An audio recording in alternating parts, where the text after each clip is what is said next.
Aku harus tetap tersenyum. Novel karya Geoffrey bagian 43.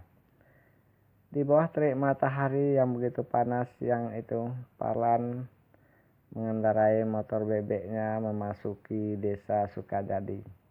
Parlan tampak senyum-senyum melewati jalan kampung karena banyak kenangan-kenangan yang muncul di dalam pikirannya.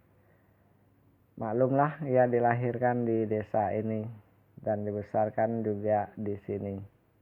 Tapi Parlan tidak terlalu lama hanyut dalam kenangan-kenangan itu karena ia sudah sampai di depan rumah yang sekarang dihuni oleh Aisyah.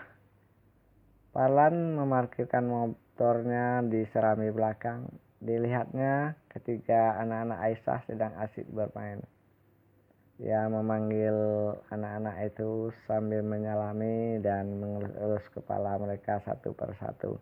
Hai Rita, makin cantik. Udah makan Rita? Parlan bertanya ketika Parlan menyalami gadis cilik itu sambil mengelus-elus kepalanya. Barusan Om, makan pakai apa Rita?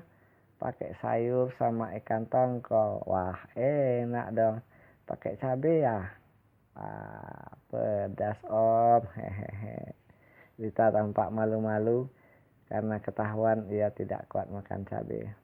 Tak lama muncullah Aisyah dari dalam rumah. Dek Parlan, ayo masuk dek.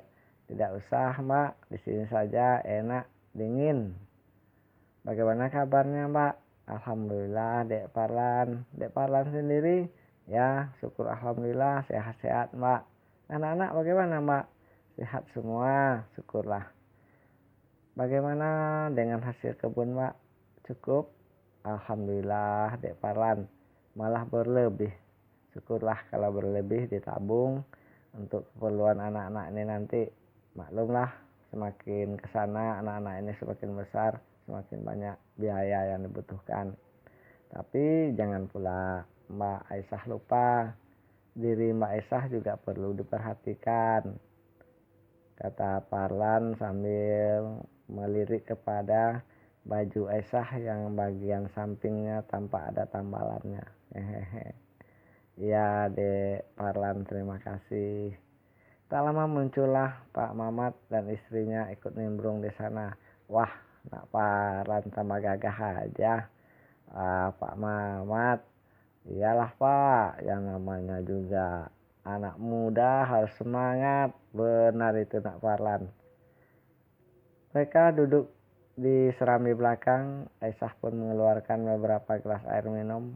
Tampak Parlan merahap habis air minum yang dihidangkan Aisyah kepadanya.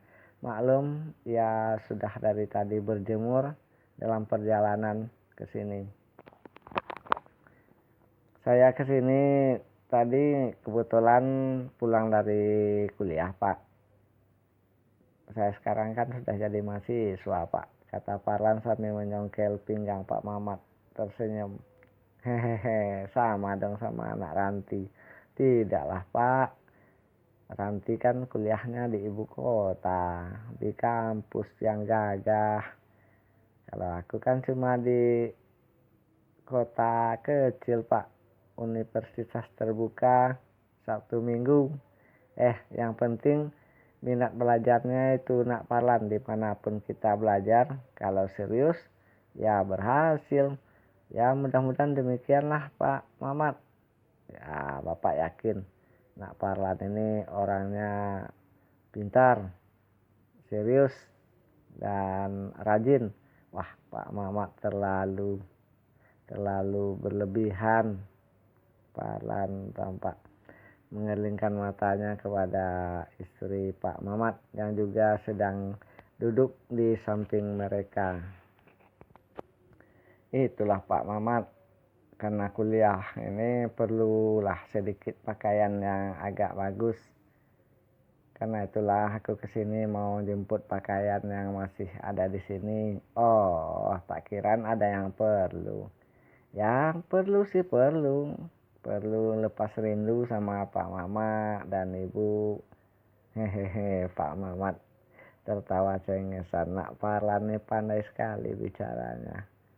Demikianlah setelah mengambil beberapa potong pakaian yang dibutuhkan, Parlan pun meninggalkan Sukajadi. Tapi alangkah terkejutnya Parlan ketika sampai di pertengahan jalan yang sunyi. Tampak di tengah jalan telah berdiri Riko, Leman, Tono, Utet, dan Teja. Parlan mengenali semua anak-anak muda ini. Parlan pun menghentikan motornya sambil melemparkan senyum kepada orang-orang kampung yang sedang berdiri di depan.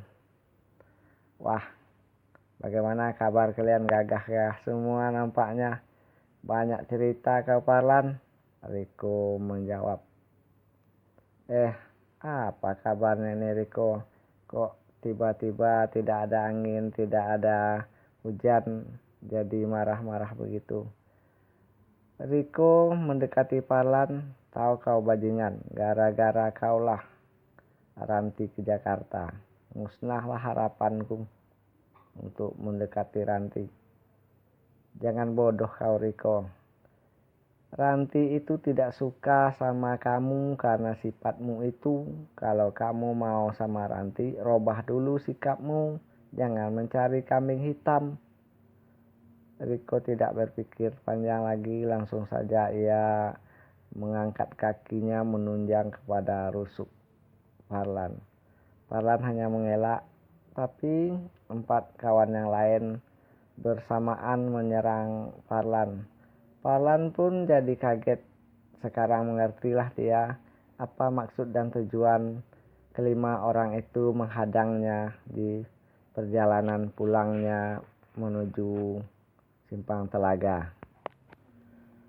Parlan merasa marah juga kepada Riko karena Riko lah orang yang memfitnah dirinya sehingga Ranti pergi ke Jakarta tanpa membicarakan dengan Parlan, bahkan dengan dendam pula, kata Pak Mamat. Malah sekarang dia yang mengeroyokku, kata Parlan di dalam hati. Parlan berusaha senyum sabar mengelak-elak, tapi nampaknya mereka sudah sangat serius ingin mencelakainya. Maka Parlan pun tidak lagi panjang pikir. 1, 2, 3 tendangannya melayang-layang, pukulannya juga tidak beberapa kali gerakan saja. Kelima orang itu sudah terjengkang.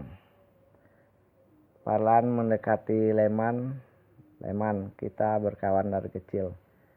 Tapi apa yang membuat kamu sampai sekasar ini? Hanya karena dikasih rokok, kamu mau memukulku? Leman nampak ketakutan, tetapi Parlan tidak mempedulikan. Langsung saja ia mengangkat kakinya dan memijak pergelangan kaki Leman. Leman tampak menjerit.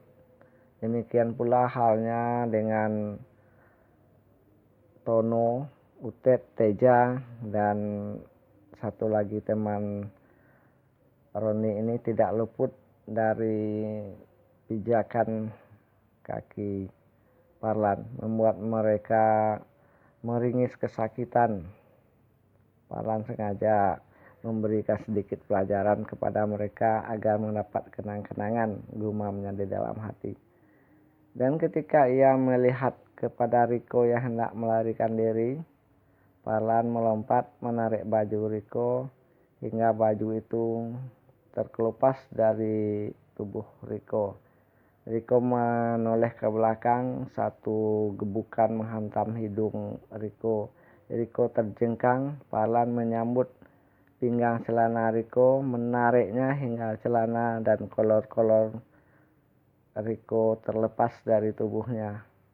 Sekarang tinggallah Riko dengan kaos kaki tanpa pakaian atas sedikit pun.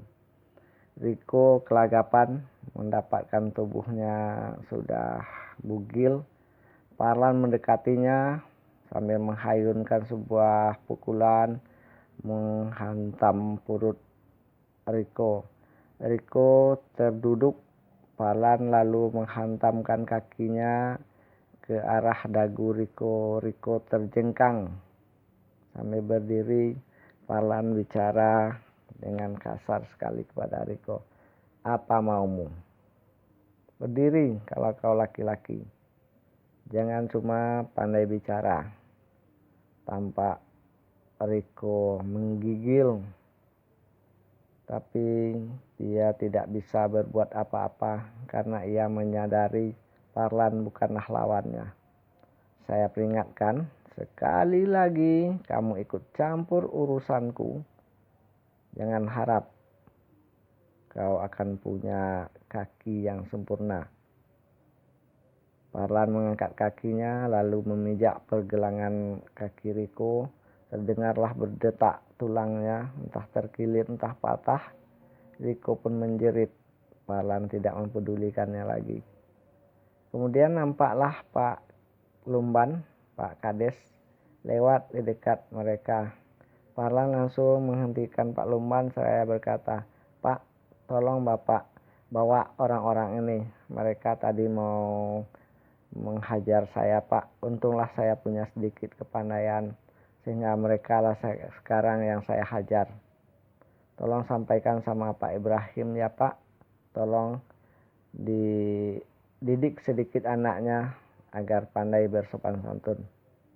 Tanpa bicara banyak lagi, Parlan mengendarai motornya meninggalkan kejadian itu.